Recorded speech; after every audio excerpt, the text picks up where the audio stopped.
Welcome to today's Explainer. So, have you ever caught yourself wondering how a military conflict, thousands of miles away, can directly and almost immediately crash right into your weekly grocery bill?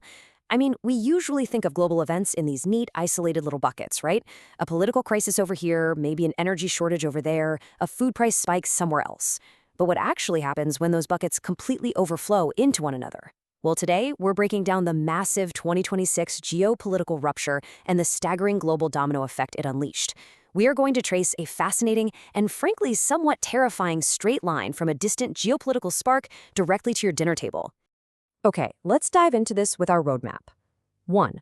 The 2026 geopolitical rupture. 2. Blocking the global choke point. 3. The massive energy shock. 4. The fertilizer LNG paradox. 5. A cascading food crisis. And finally, 6. Shifting to global resilience. Section 1. The 2026 geopolitical rupture. Let's look at exactly what set this whole chain of events into motion.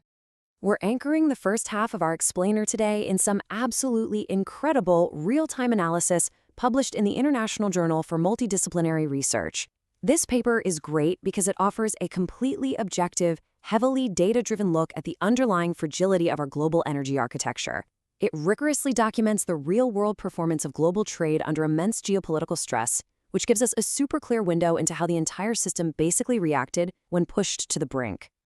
Here is the rapid timeline the researchers documented. Imagine this: February 28, 2026. The global equilibrium just shatters with Operation Epic Fury, which was this massive joint U.S. and Israeli military campaign. We are talking about nearly 900 precision strikes in just the first 12 hours, specifically targeting Iranian command centers and those underground nuclear sites at Fordow and Natanz. Now, obviously, this created a profound leadership vacuum, but just days later, on March 9th, Mojtaba Khamenei was named the new supreme leader. And his very first move? He issued a decree for a policy of maximum asymmetric retaliation, basically meaning they wouldn't fight force with force in a traditional sense, but would instead target vulnerabilities in highly unconventional ways. So by mid-March, a regional conflict had completely transformed into a global economic siege. Section 2. Blocking the global choke point. So how exactly do you launch a global economic siege without a traditional boots-on-the-ground invasion? Well, you go straight for the jugular of global trade. The retaliation didn't look anything like the wars of the past. Instead, it focused on the total weaponization of the Strait of Hormuz. By deploying a really high-tech combination of sea mines, drone swarms, unmanned surface vessels, and ballistic missiles, this crucial narrow waterway was effectively slammed shut. The research paper calls this a high-tech siege. And there is this dark irony here, right? They were using hyper-advanced drone swarms and precision missiles to ultimately disrupt shipments of, literal dirt and fertilizer. But strategically speaking, it was a brilliant pivot. It turned a geopolitical opponent's massive reliance on global energy infrastructure into an absolute liability. And this brilliantly illustrates just how heavy that reliance actually was. Before this conflict, roughly 35% of the world's global crude oil exports, up to 30% of its fertilizer exports, and 20% of its liquefied natural gas, or LNG, transited right through this single, narrow strip of water. For decades, the global economy had built its entire, hyper-efficient, just-in-time delivery model on the comfortable assumption that this choke point would just always remain open. Spoiler alert, it totally lacked the structural redundancy to absorb a complete stoppage. Section 3. The massive energy shock. 80%. Just let that sink in for a second. According to the International Energy Agency and OPEC statistics, that is exactly how much tanker traffic through the Strait of Hormuz collapsed almost overnight. It is an utterly unprecedented stoppage, especially in our modern era of high-frequency digital trade. To put that 80% collapse into perspective, we're talking about 20 million barrels per day. 20 million barrels of crude and refined products suddenly stranded or just taken completely offline. That is a massive, sudden hole in global supply that the market simply cannot patch up with alternative sources on short notice. It's like turning off the main water valve to an entire city. And the financial fallout? It was instant. The IEA coordinated this massive release of 400 million barrels of emergency reserves to try and stop the bleeding, but honestly, it wasn't nearly enough. That daily shortfall of 4 to 6 million barrels basically drove Brent crude up to staggering peaks of $126 per barrel. The emergency levers were pulled for sure, but they practically snapped off in our hands. The supply gap was just way too wide. But here's the thing, it wasn't just the physical lack of oil driving prices sky high, it was the fear of the unknown. This brings up a really important concept called the geopolitical risk premium, or GRP. You can think of the GRP as the literal price of anxiety. It's the extra cost tacked onto a barrel of oil that reflects the market's total panic about future supply disruptions. In 2026, this premium surged to a sustained $30 to $35 per barrel. So fear and uncertainty were quite literally being priced into the global energy market, acting like this massive, unavoidable tax on every importing nation on Earth. Section 4. The Fertiliser LNG Paradox. Now, what's really interesting about this slide is that this is the ultimate aha moment from the research. When the Strait closed, Qatar's massive Ras Laffan LNG facility had to declare force majeure. That act of God legal clause that lets them halt operations without penalty. That move immediately ripped 13 billion cubic feet of gas per day right out of the market. But wait. Natural gas isn't just used to heat your home or keep the lights on. It is literally the fundamental chemical building block for producing urea, which is a vital agricultural fertilizer. So shutting down LNG didn't just cause a winter energy crisis, it instantly paralyzed global fertilizer production. And the timing? The worst possible. It happened right as Asia's absolutely crucial Kharif, or autumn crop sowing season, was kicking off. This exact paradox forced a massive, seismic shift in how the world thinks about supply chains. Almost overnight, we had to abandon that highly efficient but incredibly fragile just-in-time model and pivot hard toward energy sovereignty. Energy and food, they were no longer just routine commodities traded on spreadsheets. They underwent what experts call securitization.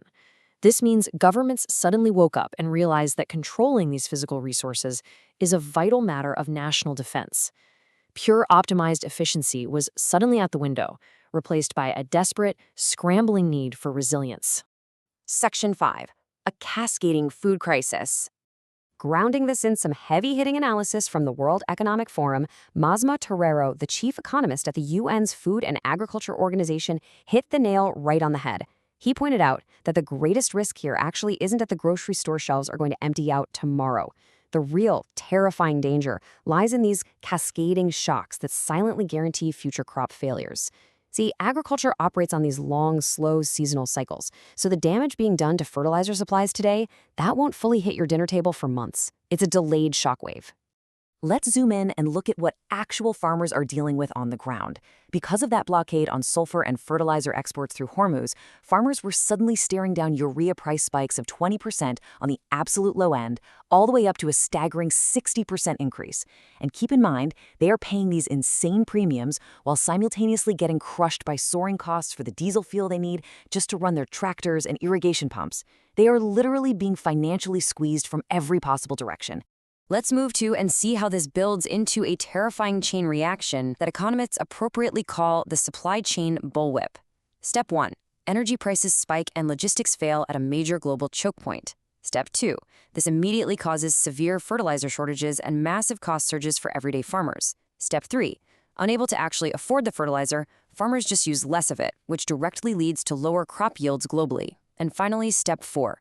This delayed transmission effect eventually results in severe food price volatility months down the line. So a localized military strike in the Middle East inevitably lands a devastating, direct blow right on your grocery bill. Section 6. Shifting to global resilience. Structurally speaking, the world absolutely has to build redundancy. Relying on a single waterway for global stability is simply no longer an option.